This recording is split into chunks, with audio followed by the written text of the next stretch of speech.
राधे राधे दोस्तों, आप सभी का आपके अपने चैनल धर्म शक्ति में स्वागत है। माता लक्ष्मी और श्रीमन नारायण की कृपा आप और आपके परिवार पर सदैव बनी रहे। सबसे पहले आप सभी को देव उठनी एकादशी की बहुत बहुत शुभकामनाएं। आज हम इस वीडियो में जानेंगे कि भीष्म पंचक व्रत क्या है। ये व्रत इस वर्ष कब से कब तक है, पंचक व्रत को कैसे किया जाता है, इसकी पूजा विधि क्या है और पंचक व्रत का पारण कब और कैसे करेंगे। तो भीष्म पंचक व्रत जो है वो कार्तिक माह के दौरान शुक्ल पक्ष की देवोत्थान एकादशी अर्थात 11वें दिन से प्रारंभ होती है। इसी दिन विष्णु भगवान अपनी निद्रा से जागृत होते हैं और तुलसी माता का विवाह भी किया जाता है। इस व्रत का नाम महाभारत के पात्र भीष्म से पड़ा है। इस व्रत का पालन 5 दिनों तक किया जाता है, जो एकादशी व्रत के दिन भीष्म देव को याद करके शुरू होता है और पूर्णिमा के दिन संपूर्ण होता है। भीष्म पंचक व्रत के दौरान अनाज खाने से बचना चाहिए और पिछले 5 दिनों में सिर्फ दूध या पानी का सेवन ही करना चाहिए। भीष्म पंचक को विष्णु पंचक के रूप में भी हम जानते हैं। इस वर्ष भीष्म पंचक देव उठनी एकादशी अर्थात 12 नवंबर से प्रारंभ हो रही है और कार्तिक माह की पूर्णिमा पर समापन होगा अर्थात 15 नवंबर को समाप्ति होगी इसका। इस वर्ष हमें भीष्म पंचक की जो तिथियां मिल रही हैं सिर्फ 4 दिनों की मिल रही हैं, 1 दिन की तिथि का हानि है। तो हम भीष्म पंचक व्रत 12 नवंबर से 15 नवंबर ही रखेंगे। परंतु जो लोग कार्तिक माह के व्रत या भीष्म पंचक का व्रत का संकल्प लेते हैं वे अपने व्रत का पारण कार्तिक पूर्णिमा के अगले दिन अर्थात प्रतिपदा तिथि मार्गशीर्ष माह की प्रतिपदा तिथि पर ही करेंगे। भगवान श्री कृष्ण ने भीष्म को भीष्म पंचक व्रत का महत्व बताया था, जिन्होंने महाभारत में कुरुक्षेत्र युद्ध के समापन के बाद स्वर्ग में निवास के लिए अपने भौतिक शरीर को छोड़ने से पहले इन 5 दिनों तक इस व्रत का पालन किया था। मोक्ष प्राप्ति के लिए और अपने पापों के निवारण के लिए भक्त इन 5 दिनों के दौरान उपवास करते हैं। इस समय के दौरान श्रद्धालु अपने और अपने बच्चों के अच्छे स्वास्थ्य के लिए भी उपवास करते हैं। भीष्म पंचक व्रत की महानता पद्म पुराण में भी वर्णित है। यहाँ वर्णन मिलता है कि कार्तिक माह का यह महीना भगवान श्री हरि को बहुत प्रिय है और इस महीने के दौरान सुबह जल्दी स्नान करने से भक्तों को सभी तीर्थ स्थानों में स्नान करने का लाभ प्राप्त होता है। कार्तिक मास जो भी भक्त इन 5 दिवसीय व्रत का पालन करते हैं उन्हें इस तपस्या से आध्यात्मिक उन्नति एवं भगवान श्री कृष्ण की शुद्ध भक्ति प्राप्त होती है। कार्तिक मास के अंतिम 5 दिनों का यह व्रत पहले ऋषि वशिष्ठ, भृगु, गर्ग आदि द्वारा किया जाता था। महाराज अम्बरीश ने यह व्रत किया और अपने सभी राजसी सुखों का त्याग कर दिया। भीष्म पंचक उपवास का पालन करने से व्यक्ति को चारों चतुर्मास उपवास का भी पुण्य प्राप्त होता है। भीष्म पंचक माँ गंगा एवं राजा शांतनु के पुत्र भीष्म को समर्पित है। वह कुरु वंश में महान राजा भरत के वंशज पांडवों के ज्येष्ठ पितामह है। महाभारत एवं श्रीमद् भगवत के अनुसार भीष्म ने कुरु वंश का सिंहासन त्याग कर आजीवन ब्रह्मचारी रहने की प्रतिज्ञा की थी, जिसका उन्होंने जीवन पर्यंत पालन किया। गौड़ीय वैष्णव के अनुसार भीष्म कृष्ण भावनामृत विज्ञान में 12 महाजन अधिकारियों में से एक के रूप में जाने जाते हैं। अपनी युवावस्था में उन्हें यह वरदान मिला था कि उनकी मृत्यु उनकी इच्छानुसार ही होगी। महाभारत की युद्ध की समाप्ति पर जिस समय गंगा पुत्र भीष्म सूर्य के उत्तरायण होने की प्रतीक्षा में बारों की शैया पर शयन कर रहे थे, तब भगवान श्री कृष्ण पांडवों के साथ उनके पास गए और युधिष्ठिर ने भीष्म पितामह से प्रार्थना की, हे पितामह, आप हमें राज्य चलाने संबंधी उपदेश देने की कृपा करें। तब भीष्म ने 5 दिनों तक राजधर्म, वर्ण धर्म, मोक्ष धर्म आदि का उपदेश दिया।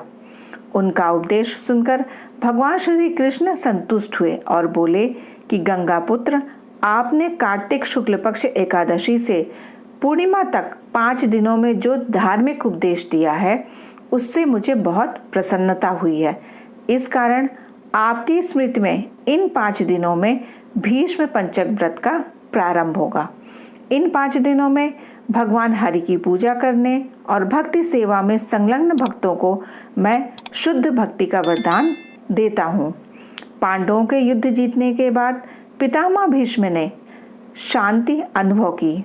वे भगवान श्री कृष्ण के सम्मुख अपना शरीर छोड़ना चाहते थे।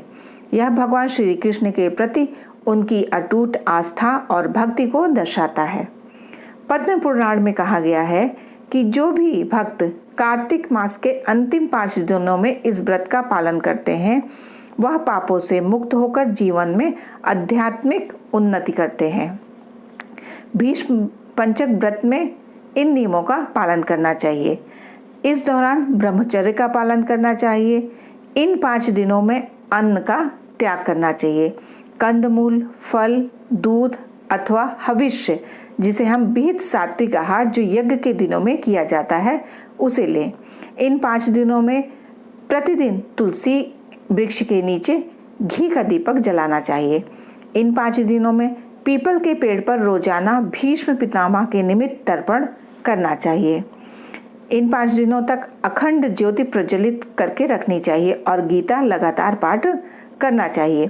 5वें दिन यानी कि कार्तिक पूर्णिमा पर पूरे परिवार के साथ हवन करना चाहिए और सत्यनारायण भगवान की पूजा करनी चाहिए। हरि भक्त विलास में भीष्म पंचक व्रत में कुछ खाद्य पदार्थों से भगवान केशव की प्रसन्नता के लिए अपनी क्षमता और समर्पण के अनुसार उपवास पालन करने के लिए भी कहा गया है। ये उपवास 3 श्रेणियों में वर्गीकृत की गई हैं। प्रथम श्रेणी में 5 दिनों में प्रत्येक दिन गाय के 5 उत्पादों को पंचगव्य के रूप में ग्रहण किया जाता है। पहले दिन गाय का गोबर, दूसरा गाय का दूध, चौथा दिन गाय की दही, 5वें दिन गाय के सभी उत्पाद मिश्रित अर्थात पंचगव्य। यदि उपवास की पहली श्रेणी आपके लिए संभव नहीं है तो आप फल, मेवा और कंदमूल आदि ले सकते हैं, जो दूसरी श्रेणी में मैं बताने जा रही हूँ। तो दूसरी श्रेणी में आता है कि यदि कोई भक्त उपवास की पहली श्रेणी को पालन करने में असमर्थ है तो वो इन खाद्य पदार्थों का सेवन कर सकता है, जैसे कि आलू, शकरकंद, मूंगफली, काजू, किशमिश, खजूर, केला, मौसमी, संतरा, नाशपाती, सेब, चीकू, ताज़ा कसा हुआ नारियल या नारियल पानी। इन सभी खाद्य पदार्थों को कच्चा, उबला या बेक करके हम ले सकते हैं। स्वाद के लिए हम थोड़ा सा इसमें सीधे नमक का उपयोग भी कर सकते हैं। इस द्वितीय श्रेणी में हम अमरूद, अनार, ककड़ी जैसे जिसमें बहुत सारे बीज वाले फल होते हैं, दुग्ध उत्पाद और तेल का सेवन वर्जित रहता है। तीसरी श्रेणी आती है, जो लोग दूसरी श्रेणी को भी करने में असमर्थ होते हैं वो हविष्य ले सकते हैं। हविष्य का वर्णन हमें पद्म पुराण, ब्रह्म पुराण, कार्तिक महत्व के अध्याय 32, गरुड़ पुराण आदि में मिलता है। श्री भक्ति विलास में वर्णित हविष्य के लिए जो सामग्रियां हैं वो इस प्रकार हैं: चावल, शुद्ध गाय का घी, गाय का दूध और मलाई, नमक, कच्चा केला, गेहूं, नारियल पानी, फल में जिसमें बहुत सारे और छोटे छोटे बीज होते हैं उनको हम नहीं लेते हैं। गन्ने से बना हुआ उत्पाद ले सकते हैं परंतु गुड़ नहीं ले सकते। पालक, काला साग जिसे हम बोलते हैं, पिपड़ी जड़ी बूटी होती है। कार्तिक महीने में हविष्य के हिस्से के रूप में इन अवयवों का नहीं इस्तेमाल करते, जिसमें मूंग दाल, तिल का तेल, शट्टिका शाका होता है, एक बेटा शाका होता है, उसे भी नहीं हम इस्तेमाल कर सकते। मूली, जीरा, इमली। भीष्म पंचक, आइए अब जानते हैं भीष्म पंचक व्रत की पूजा विधि कैसे करते हैं। अभी हमने जाना कि हम क्या क्या खा सकते हैं। तो भीष्म पंचक व्रत जो लोग धारण करते हैं या जो लोग व्रत को नहीं भी करते हैं वो इस प्रकार अपनी पूजा को क्रियान्वित कर सकते हैं। भीष्म पंचक व्रत के दिन दैनिक कार्यों से निवृत्त होने के बाद स्नान आदि करके स्वच्छ कपड़े, वस्त्र को धारण करते हैं। फिर शुद्ध होकर धर्म, अर्थ, काम और मोक्ष की प्राप्ति के निमित्त व्रत का संकल्प करते हैं। पूजा वाले स्थान पर गोबर से लीप लें और उस पर सर्वतोभाद्र की वेदी बनाकर कलश स्थापित करते हैं। फिर ओम नमो भगवते वासुदेवाय नमः मंत्र का जाप करते हुए भगवान श्री कृष्ण का पूजन करते हैं। फिर ओम विष्णुवे नमः बोलकर स्वाहा मंत्र से घी, तिल और जौ की 108 आहुतियां देकर हम हवन करते हैं। पूजन के समय में शुद्ध देसी घी लेकर एक बड़ा दिया प्रज्वलित करते हैं, जिसमें लंबी बाती लगाते हैं, जिससे वो 5 दिनों तक प्रज्वलित होती रहे बिना खंडित हुए। 5 दिनों के इस भीष्म पंचक व्रत में दिया 5 दिनों तक लगातार जलता रहना चाहिए। अतः इस बात का पूरा ध्यान रखें आपकी समय समय पर उसमें आप घी डालते रहें और दीपक का जो बाती होता है वो लंबा लीजिए। भीष्म पंचक में भगवान विष्णु की प्रसन्नता के लिए हम उन्हें क्या इन 5 दिनों में क्या अर्पित हमें करना चाहिए, आइए हम उस विषय में जानते हैं। गरुड़ पुराण के अनुसार भीष्म पंचक व्रत के दिनों में भक्तगण द्वारा भगवान श्री कृष्ण के समक्ष निम्नलिखित फूलों को अर्पित करते हैं। पहले दिन भगवान के चरणों में पद्म अर्थात कमल के फूल अर्पित करते हैं। दूसरे दिन भगवान की जांघा पर बिल्व पत्र अवश्य अर्पित करना चाहिए।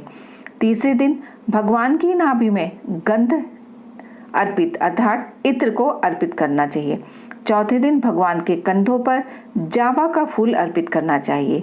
5वें दिन भगवान के सिर पर मालती का फूल अर्पित करना चाहिए। इस तरह से भीष्म पंचक व्रत की संपूर्ण जानकारी आपको मैंने बताई है। यदि आपका कोई प्रश्न हो तो आप कमेंट करके अवश्य पूछिएगा। यदि ये वीडियो आपके लिए उपयोगी है तो वीडियो को लाइक करके सब्सक्राइब कर लें, जिससे आपको आगे आने वाली वीडियोस के नोटिफिकेशन समय पर मिल सके। आप और आपके परिवार पर श्री कृष्ण और राधा रानी की कृपा सदैव बनी रहे। राधे राधे दोस्तों।